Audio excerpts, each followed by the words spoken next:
Hi folks, my name's Rob. I'm one of the assistant curators here with the aquarium. I wanted to tell you a little bit about the penguins we just got done feeding. These are Magellanic penguins. They come from South America.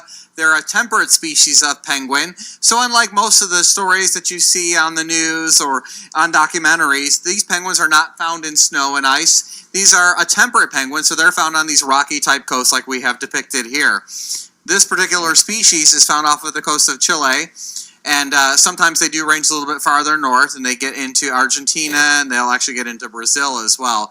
But mostly this is a southern tip of South America species. There are 5 species of temperate penguins. One of them is this species, the Magellanic. The other one is the Humboldt penguin, which has a range very similar. Also found in the temperate regions are the fairy penguin, that's found in New Zealand, and the African Blackfoot penguin.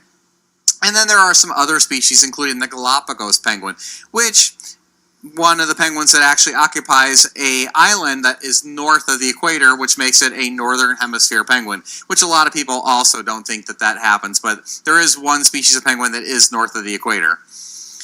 The temperate penguins are usually pretty similar in their look. They all have that white band on their head. Sometimes they'll have 2 bands depending on the species.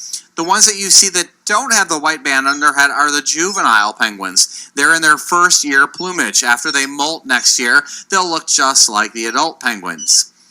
Other species of penguins will have some yellow on them as well, but penguins pretty much are black and white.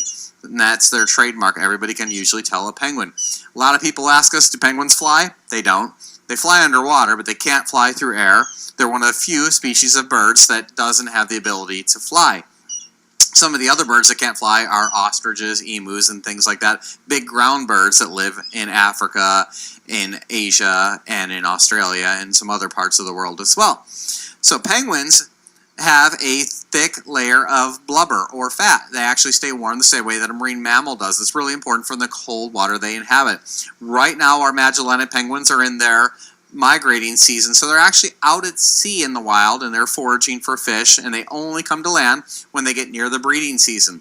Once they come in to breed on the beaches, the rocky beaches down there, they'll have their chicks, and their chicks have just a couple months to get full size. These are adult size already this year, and then they'll go out when the adults go and swim, and they'll hunt for fish.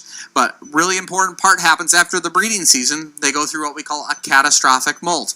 The penguins will all lose all of their feathers all at once. They do it very quickly. They regrow them, and they have to be able to do this process quickly because they have to use the feathers to stay warm in the water, in the ocean. And so when those feathers grow back in and the birds are again waterproof, they'll head back out to the ocean for another year of foraging before coming back again to breed and then to go through that catastrophic molt. I hope that gave you a little bit of information, and I hope you enjoyed watching the penguins eat. I'll be walking around to the front. If you have any questions, I'd be happy to answer those out there. I just need to put some mats out for the penguins, and then I'll be out.